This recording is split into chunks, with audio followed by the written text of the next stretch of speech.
Have you ever sat down with the genuine desire to create something, only to realize you have no idea where to begin? You open the sketchbook, the document, the music software, or the camera, and you know you want to make something, but nothing comes. Not because you lack ideas, but because every idea seems to disappear the moment you reach for it. When that happens, it's easy to believe that you've lost your creative touch. Maybe you're burnt out. Maybe you've outgrown the thing you once loved, and maybe the passion that used to drive you has simply disappeared. But what if that's the wrong conclusion? What if creativity isn't something you lose? What if it's something that becomes buried? I don't think most people lose their creativity. I think they allow things to come between themselves and it. Fear, perfectionism, comparison, expectations, burnout, and eventually the loss of curiosity. Creative block isn't the absence of creativity. It's the presence of an obstacle. And the more those obstacles accumulate, the harder it becomes to hear the quiet impulse that made you want to create in the first place. Creating has always required vulnerability.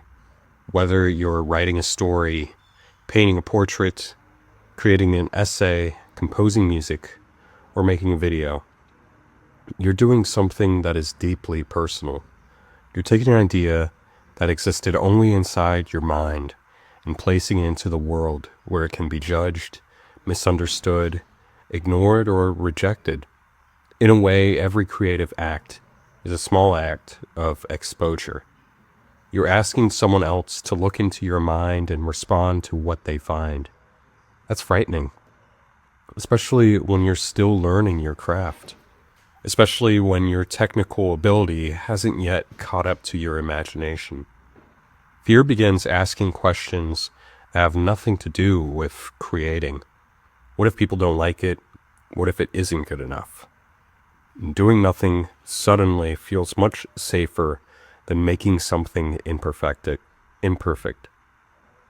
From the outside, it looks like procrastination, but underneath, it's a protection.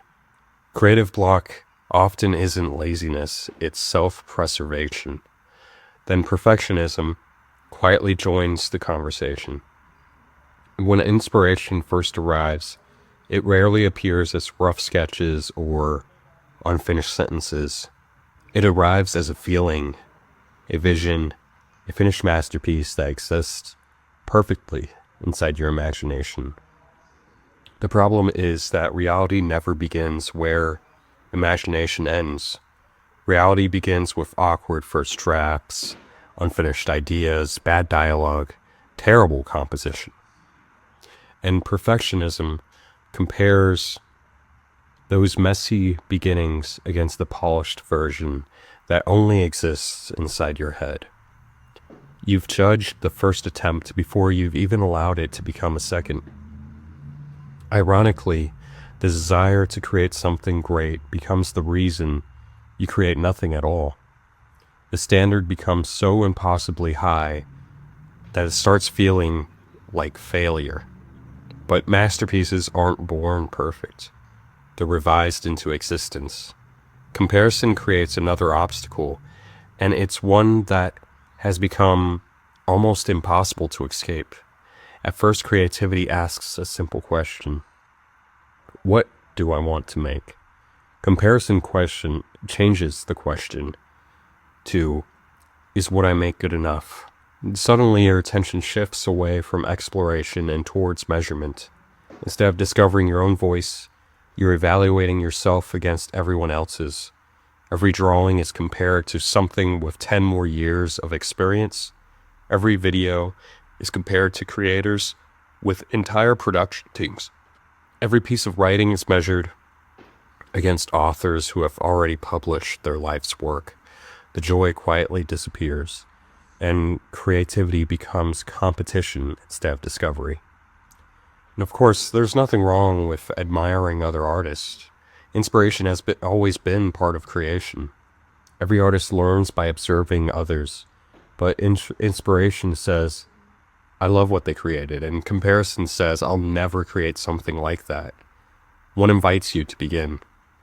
The other convinces you that you could never. Then expectations begin weighing down the process.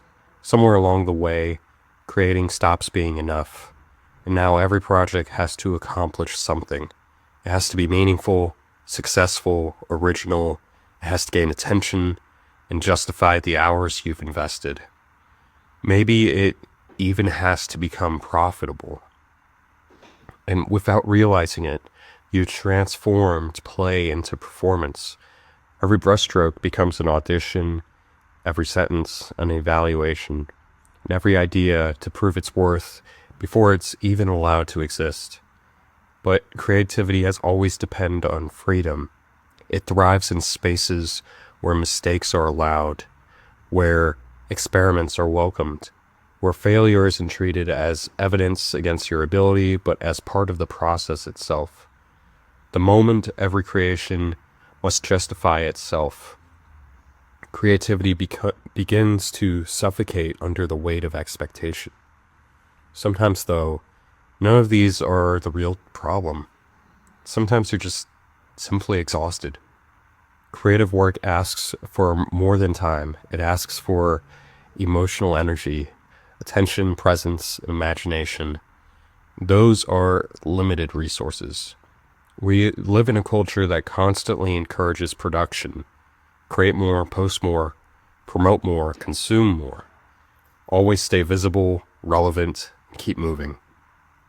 Eventually, there comes a point where your mind has nothing left to offer because you've asked it to give everything without allowing it to recover. Rest begins to feel like guilt. But rest isn't the opposite of creativity. It's one of the conditions that makes creativity possible.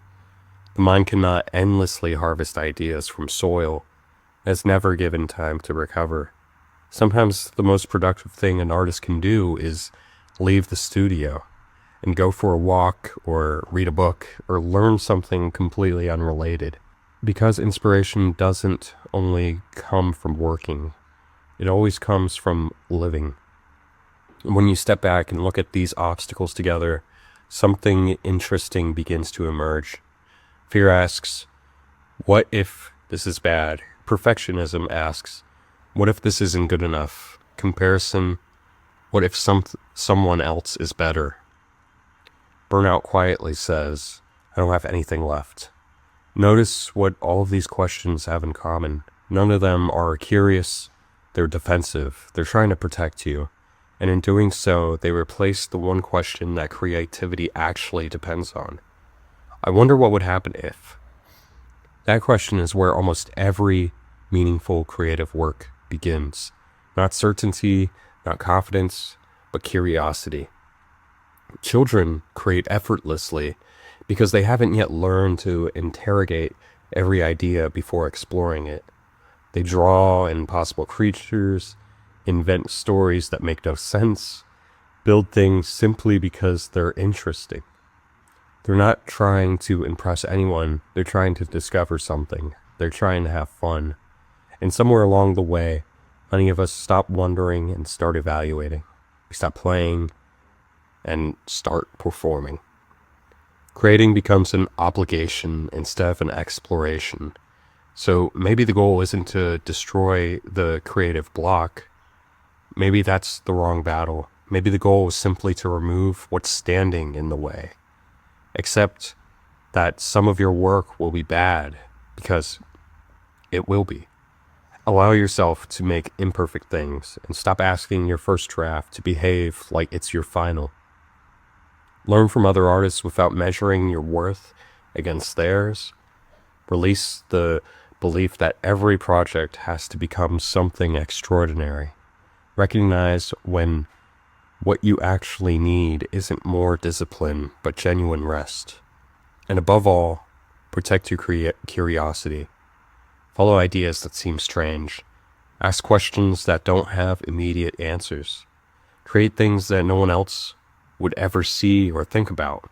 Not because they're useful, not because they'll go viral, or because they'll become part of your portfolio,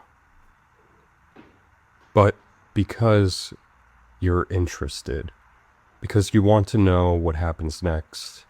Maybe you haven't lost your creativity. Maybe you simply became afraid to use it. Creativity was never about always producing something remarkable. It has always been about discovering something you didn't know before. You don't overcome creative block by forcing yourself to become creative. You overcome it by removing the things that made creating feel unsafe, and by giving yourself permission to wander again.